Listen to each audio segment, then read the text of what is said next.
Selamat pagi teman-teman. Saya Billy Rudi dengan NPM 2040605103. Saya adalah perwakilan dari kelompok 5. Jadi kelompok kami akan membahas tentang perkembangan kognitif pada anak sekolah dasar.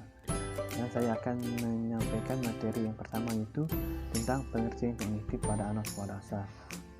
Kognitif berasal dari kata cognition atau knowing yang berarti mengetahui.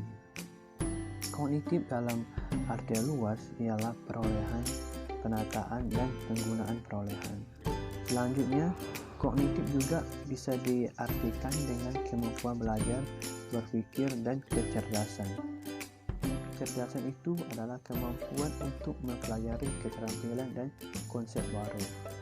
Keterampilan itu adalah untuk memahami apa yang terjadi di lingkungan sekitarnya, serta keterampilan menggunakan daya ingat dan menyelesaikan soal-soal sederhana. Sementara itu, di dalam Kamus Besar Bahasa Indonesia, kognitif diartikan sebagai sesuatu hal yang berhubungan dengan kognisi berdasarkan kepada pengetahuan faktual yang empiris. Assalamualaikum warahmatullahi wabarakatuh. Perkenalkan, nama saya Juni Danianti, NPM 2040605026. Baiklah, saya akan melanjutkan materi yang kedua, yaitu proses perkembangan kognitif pada tahap perkembangan yang dikemukakan oleh Piaget. Ada 4 tahap proses perkembangan kognitif oleh Piaget. 1. Tahap sensor motor, usia 0-2 tahun. Pada tahap ini, anak akan belajar untuk menggunakan dan mengatur kegiatan fisik dan mental menjadi rangkaian perbuatan yang bermakna. Yang kedua, tahap praoperasional, usia 2-7 tahun. Pada tahap ini, seorang anak masih sangat dipengaruhi oleh hal-hal khusus yang didapat dari pengalaman menggunakan indera, sehingga ia belum mampu untuk melihat hubungan-hubungan dan menyimpulkan sesuatu secara konsisten. Yang ketiga, tahap operasional konkret, usia 7-11 tahun.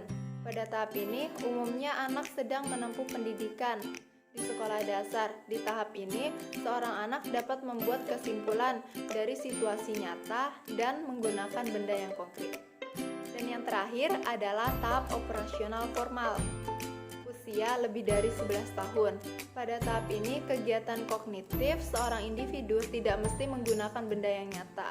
Pada tahap ini, individu sudah mulai memikirkan pengalaman di luar pengalaman konkret dan memikirkannya secara lebih abstrak, idealis, dan logis. Assalamualaikum warahmatullahi wabarakatuh. Perkenalkan, nama saya Margiana Dewi Yuliani, NPM 2040605053. Baiklah, saya akan melanjutkan materi yang ketiga, yaitu tentang teori pemrosesan informasi. Perkembangan kognitif dapat dikaji dengan menggunakan pendekatan sistem pemrosesan informasi sebagai alternatif terhadap teori kognitif Piaget.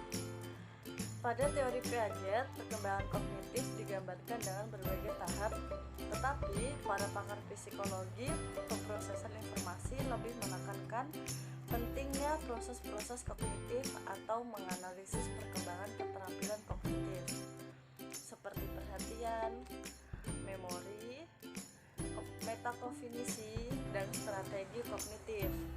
Setidaknya ada 3 dasar asumsi umum teori pemrosesan informasi atau Ziegler dan Stephenson 1993.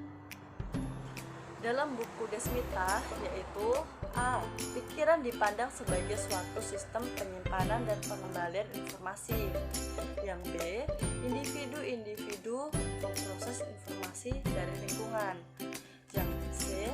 Terdapat keterbatasan kapasitas untuk memproses informasi dari seorang individu. Berdasarkan pemaparan di atas, maka dapat kita pahami bahwa teori pemrosesan informasi lebih menekankan bagaimana individu memproses informasi tentang dunia, bagaimana informasi masuk ke dalam pikiran, bagaimana penyimpanan dan penyebaran informasi, dan bagaimana pengembalian kembali informasi untuk melaksanakan aktivitas yang kompleks, Sehingga inti dari pendekatan pemrosesan informasi ini adalah proses memori dan proses berpikir.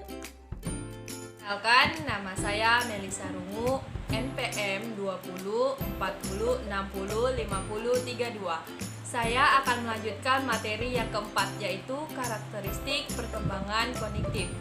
C. Karakteristik perkembangan kognitif pada anak sekolah dasar. Dalam buku karangan Desmita 2009, karakteristik perkembangan kognitif peserta didik dibagi menjadi 2 tahap, yaitu yang pertama, usia sekolah atau sekolah dasar.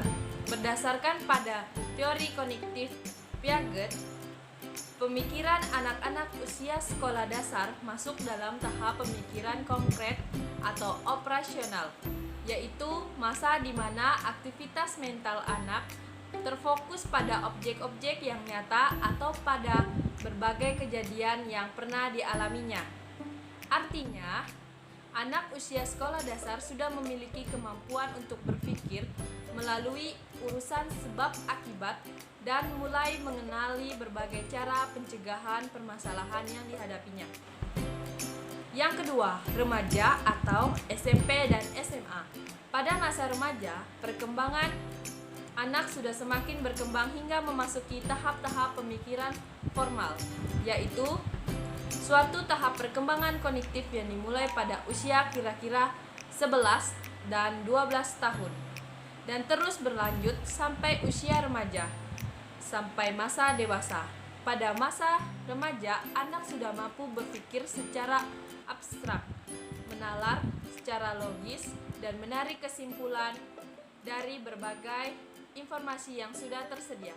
Perkenalkan, nama saya Linda, NPM 20 20 60 51 22. Baiklah, saya akan melanjutkan materi tentang D. Faktor-faktor mempengaruhi perkembangan kognitif pada anak sekolah dasar. Faktor-faktor yang mempengaruhi perkembangan kognitif adalah gaya pengasuh dan lingkungan. Biasanya gaya pengasuh lebih diterapkan pada anak-anak. Pada pengasuh ini merupakan cikal bakal perkembangan kognitif tersebut. Karena ketika anak diasuh secara tidak sesuai dengan semestinya, ini akan berakibat pada perkembangan kognitif anak, bahkan pada perkembangan mental anak tersebut. Lingkungan pun sangat berpengaruh pada perkembangan kognitif. Semakin buruk lingkungan maupun pergaulan seseorang, maka kemungkinan mempengaruhi lingkungan pada perkembangan kognitif anak semakin besar. Assalamualaikum warahmatullahi wabarakatuh. Saya Zihan Aprilia Reviana dengan NPM 2040605078 akan membacakan kesimpulan materi dari kelompok kami. Kesimpulannya, jadi perkembangan kognitif pada peserta didik merupakan suatu pembahasan yang cukup penting bagi pengajar maupun orang tua. Perkembangan kognitif pada anak merupakan kemampuan anak untuk berpikir lebih kompleks serta kemampuan melakukan penalaran dan pemecahan masalah. Dalam memahami perkembangan kognitif, kita harus mengetahui proses perkembangan kognitif tersebut. Perkembangan kognitif dapat dikaji dengan menggunakan 2 cara, yaitu dengan pendekatan tentang tahapan-tahapan perkembangan kognitif yang dijelaskan oleh Piaget dan dengan cara sistem pemrosesan informasi. Selain itu, karakteristik perkembangan kognitif peserta didik juga harus dapat dipahami semua pihak. Dan tidak kalah penting, pengajar juga harus mengetahui tentang faktor-faktor yang mempengaruhi peserta didik. Yang sentral dalam faktor-faktor yang mempengaruhi perkembangan kognitif adalah gaya pengasuhan dan lingkungan.